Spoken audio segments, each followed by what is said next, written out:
Bueno, muy buenas tardes a todos, muchas gracias por la invitación. Desde que iniciamos nuestra gestión en San Isidro, nosotros hemos seguido principios muy específicos, ¿no?, sobre la creación de una ciudad sostenible, está en nuestra marca ciudad, pero no solo eso se ha quedado en el membrete, sino eso tiene un correlato en la realidad, y eso es lo importante, ¿no? Yo creo que la responsabilidad de cualquier autoridad está vinculado a simplemente, no solo es simplemente recibir y entregar lo que es la ciudad, sino también, en este caso, es recibirla, mejorarla y entregarla mejor.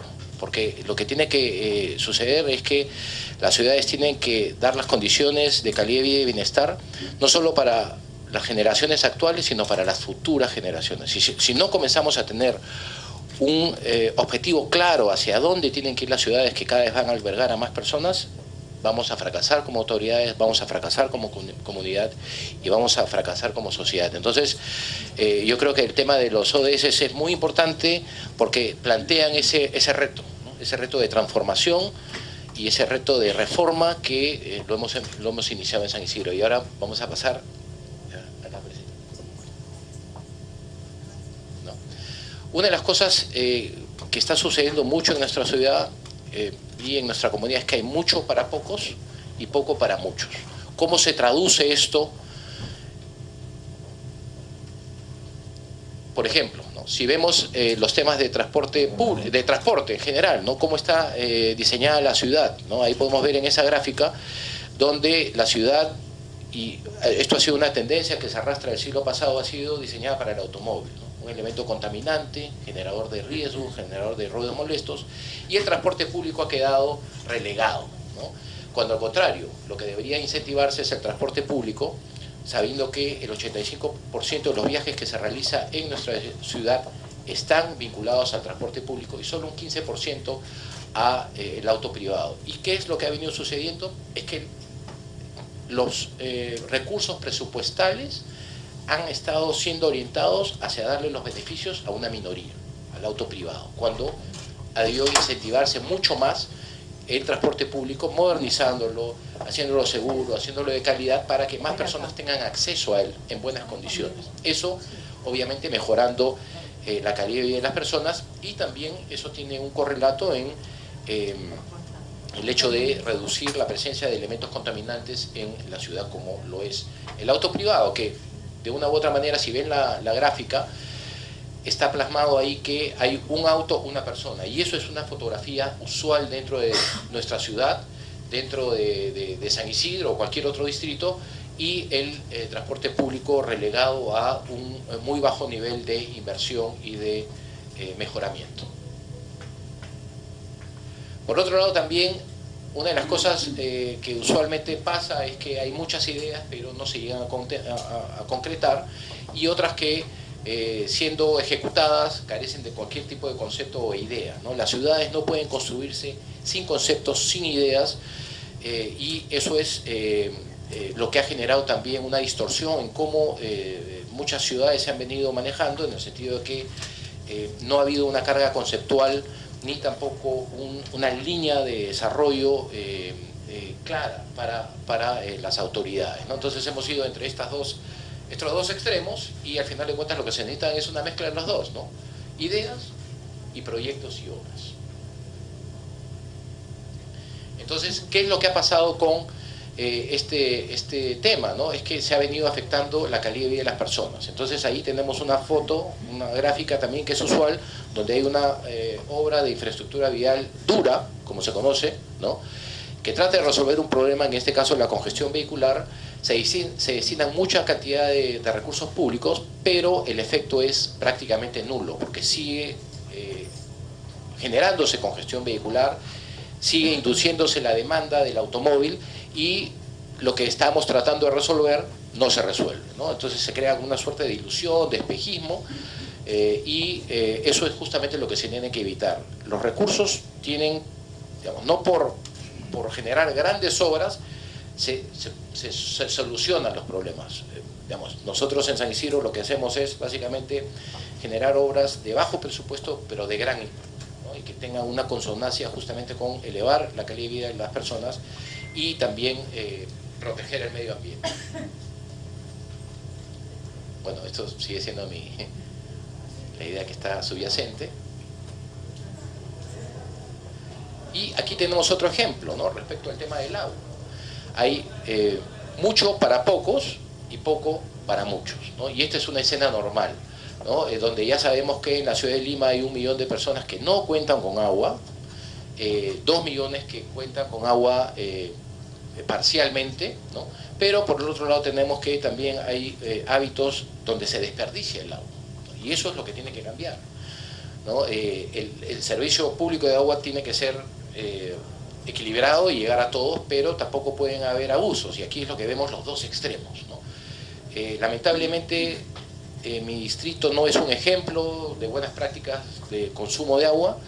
Nosotros medimos la huella hídrica hace 1 año y medio y realmente los resultados no eran nada positivos, y a partir de eso se han comenzado a implementar una serie de políticas tendientes a que las personas sean mucho más conscientes en los temas del uso de agua, de la gestión del agua, para poder justamente sensibilizar a las personas de que no pueden lavarse los dientes como algo muy práctico y muy fácil con el caño abierto, ¿no? O reducir las horas de aseo con agua a la mínima expresión.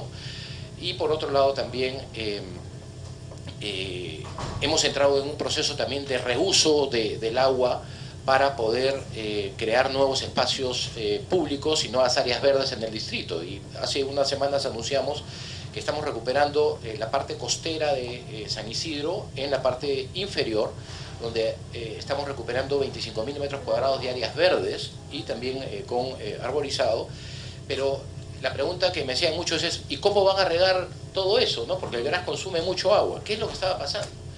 Del acantilado de la Costa Verde estaba chorreando el agua hacia el mar de los canales de regadío, y estamos perdiendo una gran cantidad de agua que se iba y se perdía en el mar. Ahora la retenemos en la Costa Verde y así podemos tener ese nuevo espacio público y esa nueva área con consumos o con agua que se perdía definitivamente. Entonces ahora hay una reutilización en ese sentido, y así yo creo que debería ir trabajándose en distintas zonas de la ciudad la recuperación de áreas verdes con esos remanentes que se iban a perder al final de cuentas, ¿no?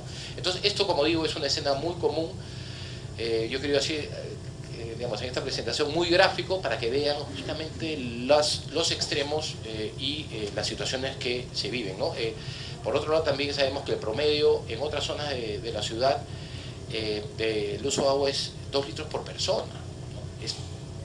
Es bajo también, ¿no? Nosotros en San Isidro lamentablemente tenemos como 450, y eso es una barbaridad, ¿no?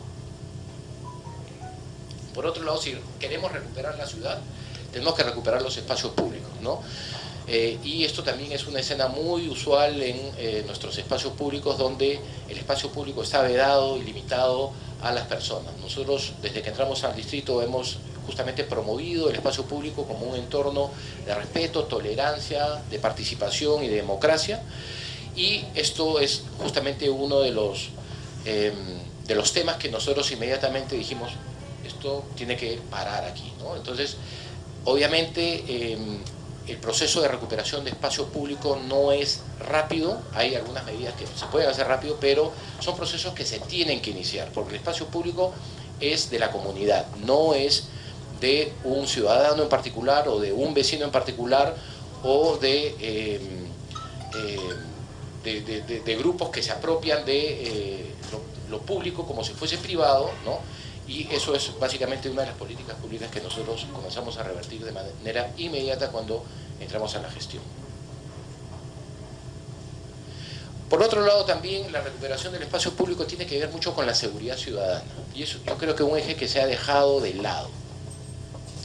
Nosotros, digamos, en general, los gobiernos hasta ahora han centrado la lucha contra la delincuencia en una seguridad activa, ¿no? Que es decir, trabajar con la Policía Nacional, trabajar con el Serenazgo, pero no han implementado los criterios de seguridad pasiva, que es algo que nosotros estamos haciendo. ¿Por qué? Porque Vamos, es la teoría de la ventana rota. Tú dejas un espacio público que se degrade y lo único que hace es una carrera hacia abajo en el proceso de degradación.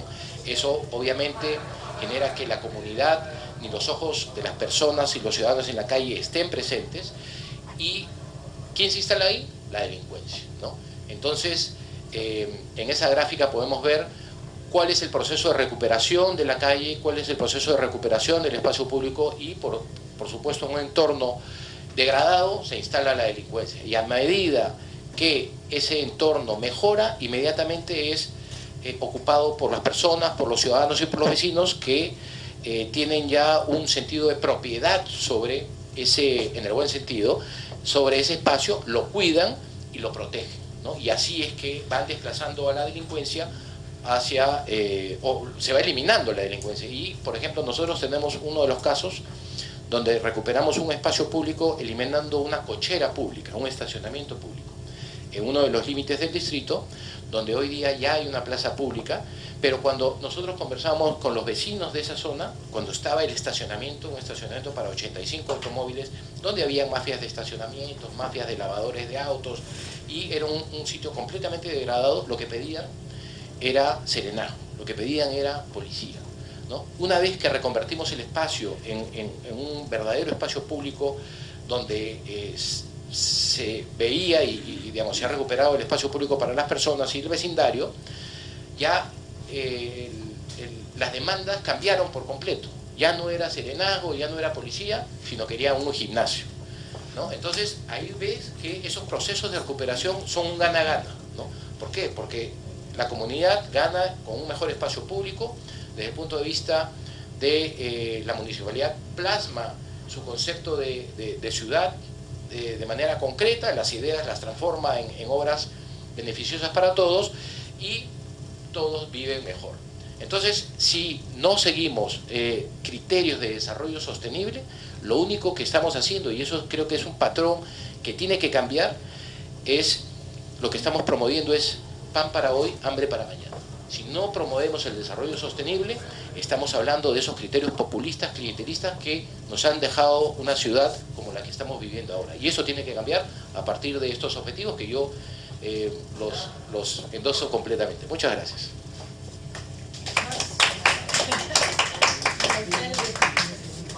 Que nos cuentan nuestros propios discursos. Qué lindo escuchar esto. Bueno, entonces ahora pasamos a nuestros invitados internacionales. En este momento, Claudio Ascioli, jefe del área de capacitación de Naciones Unidas Hábitat de Kenia, Nairobi, nos va a hacer una introducción a los temas de los objetivos de desarrollo sostenible y cómo desarrollar capacidades locales, cómo localizar, ¿no es cierto?, estos objetivos y además qué estrategias y recursos contamos. Bien. Ya está con nosotros también Enrique Silveria, de la Casa Fluminense de Río de Janeiro, que es una organización de la sociedad civil de Río de Janeiro que está monitoreando los objetivos de desarrollo sostenible. Entonces también vamos a tener una experiencia brasilera para escuchar. Bien, Claudia. Tienes 12 minutos.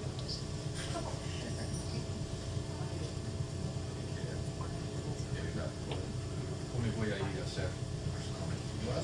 Adelante. Bueno, buenas tardes ya.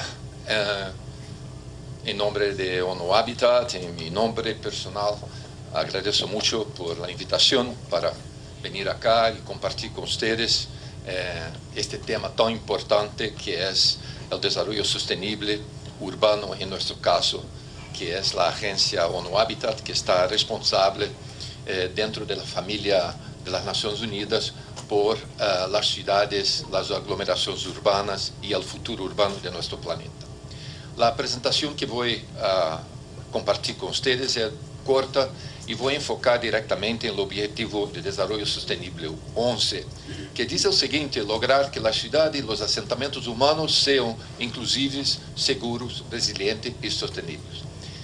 Entonces, la Agenda 2030 es importante porque reconoce el territorio de la ciudad como también una variable para lograr el desarrollo sostenible. Entonces, esto para nosotros es muy importante y voy a demostrar después cómo nosotros estamos trabajando con este eje de reconocer que el espacio urbano, el espacio público de calidad, tiene un papel importante en el desarrollo sostenible. Adelante. Entonces, reconocemos ahí que la ciudad tiene este poder transformador, si son bien planeadas y gerenciadas, ¿verdad? Y fortaleciendo entonces la integración de la urbanización con el resto del país. Tenemos ahí las 10 metas del objetivo 11 que el viceministro nos demostró. Entonces voy a enfocar como interesante la conexión entre la nueva agenda urbana y el objetivo de desarrollo sostenible 11. ¿Por qué? Tenemos dos desafíos. Primero, lograr los objetivos en el territorio. Y segundo, que los informes que los países van a hacer en las Naciones Unidas y el informe voluntario que ya está Perú haciendo con la Agenda 2030, en este caso, es un informe que es localizado, es la ciudad, es el gobierno local. Entonces, ¿cómo hacer que los informes de las ciudades, de la nivel local, tienen y participen del informe nacional? Por ejemplo, la cuestión de los residuos sólidos. Imagina un país como Brasil, un vizinho acá, que tiene no sé cuántas ciudades. ¿Cómo un país como Brasil va a hacer un informe sobre el desarrollo urbano y las metas urbanas? ¿Son solamente los informes de São Paulo, Río, Curitiba y Salvador? ¿O vamos a tener que también tener una muestra de ciudades que van a demostrar cómo el desarrollo urbano de Perú y de Brasil está representado en el informe nacional? Entonces las ciudades y los gobiernos locales ahí tienen un papel importante, no solamente de implementar las políticas, pero también de monitorear y hacer su informe. Entonces quería subrayar algunos aspectos de esta localización. Por ejemplo, el objetivo 11.1. Entonces, asegurar el acceso de todas las personas a viviendas y servicios básicos adecuados, seguros y asequibles, y mejorar los seguros. Entonces, tenemos ahí dos submetas, que es la oferta de vivienda accesible y la urbanización de las villas, barriadas, tugurios, que ya existen, están consolidados y que las personas no pueden se quedar para atrás hasta 2030. Si vamos adelante, los sistemas de transporte, imagina cómo vamos a hacer un informe nacional a nivel de la origen y destino de los transportes de las personas. Entonces, es un objetivo muy localizado en el territorio. Y por ahí vamos adelante, como por ejemplo la capacidad de planificación y gestión participativa. Adelante. Entonces, nosotros estamos haciendo este esfuerzo de cómo conectar los objetivos que están acordados con el Estado Nacional y que está imbuido dentro del objetivo 11 y sincronizar al nivel del territorio con los ejes de desarrollo de la ciudad.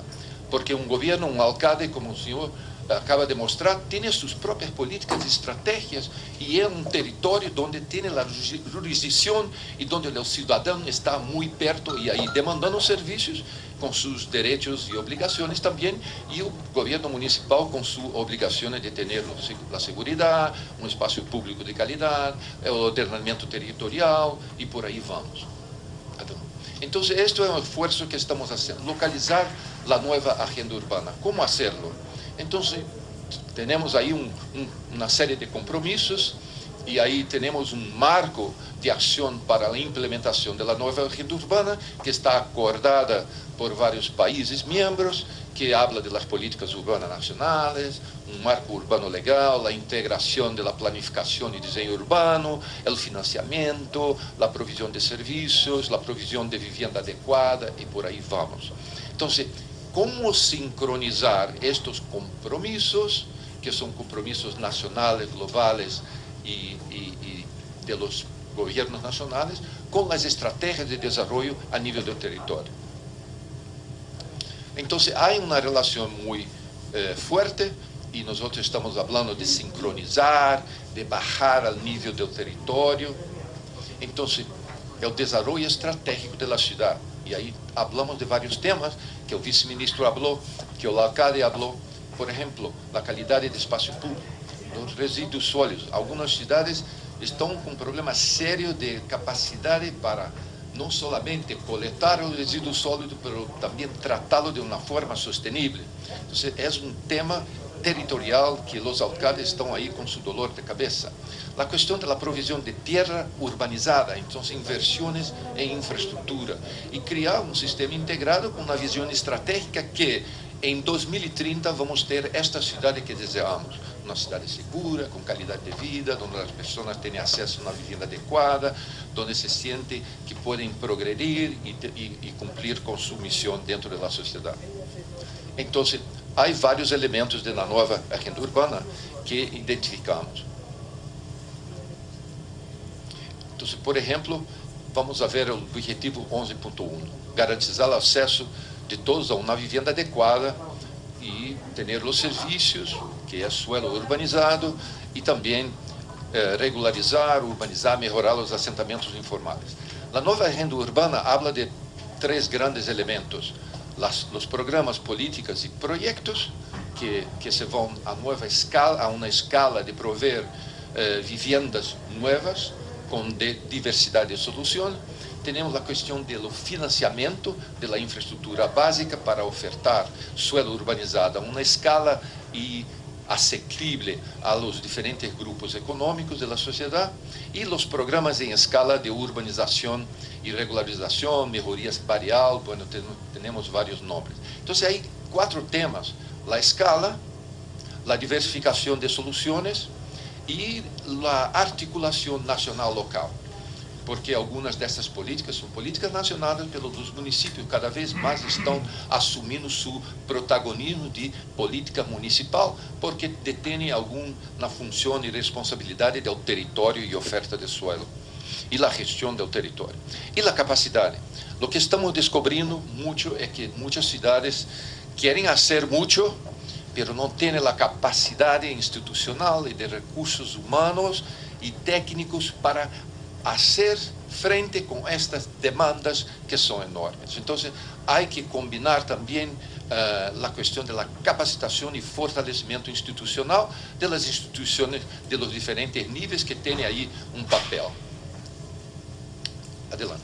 Então, a nova agenda urbana habla em diferentes parágrafos destes desejos que os chefes de estados e governos nacionais, ministros que estavam aí firmando a agenda urbana, falam de uma série de desejos. E aí eu listei apenas alguns dos parágrafos que estão aí falando de diversidade de opções, segurança da tenência, a financiação da vivenda, a realização progressiva do direito a uma vivenda adequada, que é um direito universal reconhecido por os países membros, a política de vivenda com inclusão social, e por aí vamos, vários tipos de desejos e como realizá-la um território como San Isidro. Como realizar este gama de desejos com todos os problemas que você tem como alcalde em sua cidade, dentro de sua jurisdição. Então, temos que articular, e é este esforço que estamos fazendo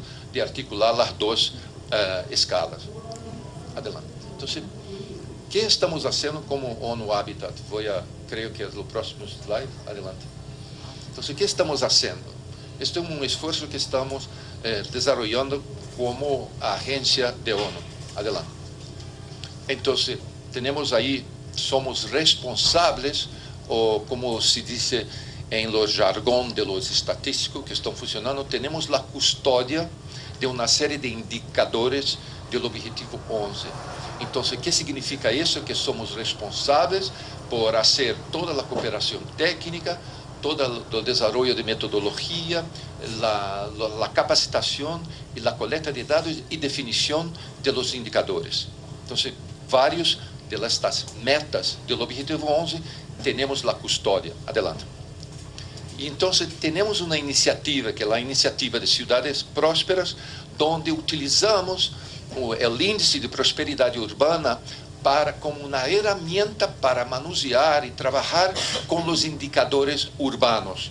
Adelante. Entonces, el índice tiene estos 6 vértices: productividad, infraestructura y desarrollo, calidad de vida, donde ahí tiene espacio público. Me gustó mucho que el alcalde habló de la calidad del espacio público como elemento.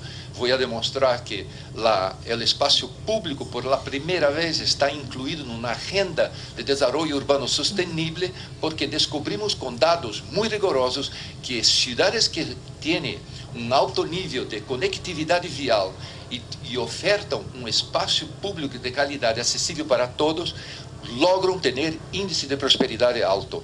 Y esto es una relación muy interesante para los formuladores de política como ustedes.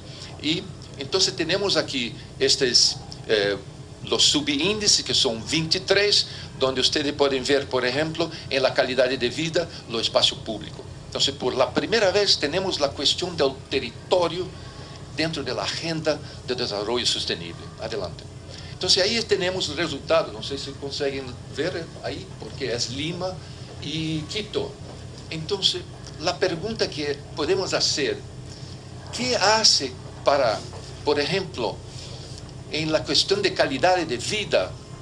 Me parece que Quito logra tener un índice más alto que Lima. Entonces la pregunta, ¿por qué? ¿Qué tipo de política pública no está logrando que, por ejemplo, Lima, en términos de calidad de vida, y ahí hablamos de espacio público también, porque una de esas, no logra tener mejores performances en términos de resultado? Entonces descubrimos que con este índice, que cuando, estoy terminando, es lo último slide, descubrimos que es lo siguiente: para tener las informaciones, para tomar decisión de política urbana, tenemos que tener información e indicadores. Y los indicadores están nos diciendo lo siguiente, que si es posible tener decisiones de calidad, tenemos que tener información. Información significa trabajar con las ciudades, trabajar con diferentes instituciones para producir la información necesaria para toma de decisión. Porque ahí solamente estoy mostrando para usted un resultado que muestra una comparación entre Quito y Lima dentro de los datos que tenemos. Y la sugerencia que tenemos, ¿qué debemos hacer de hoy a 10 años adelante para que, por ejemplo, en términos de la sostenibilidad ambiental, Lima tiene ahí como punto 4 para punto 6, por ejemplo? ¿Qué tipo de iniciativa? ¿Es una iniciativa de ley? ¿Es una iniciativa de inversiones? ¿Es una iniciativa de control urbano? Entonces, hay una serie de cosas que entonces hablamos de políticas públicas. Creo que es lo último slide. Entonces, lo que estamos haciendo dentro de nuestro trabajo es conectando los índices de prosperidad urbana, porque ya tenemos la metodología, tenemos los indicadores, tenemos los bancos de datos, y conectando con la agenda urbana y los ODS, de forma que tenemos una sola herramienta para hacer un monitoreo y trabajar con los gobiernos de las ciudades y los gobiernos nacionales. Eso. Gracias. Muchas gracias, Claudio. Vamos a pasar rápidamente a una intervención de Ricardo Jordán, que está a cargo de ENCEPAL del tema urbano desde hace mucho tiempo, y nos va a presentar el plan de acción regional para la implementación de la agenda urbana en relación a los objetivos de desarrollo sostenible en América Latina. Ricardo es bastante conocido, ha publicado mucho en América Latina, participa de las reuniones del MINURBI, ¿no? Constantemente CEPAL está permanentemente promoviendo estas reuniones de los ministros de vivienda de América Latina, ¿no? Y ellos han trabajado este documento que ahora lo va a presentar Ricardo.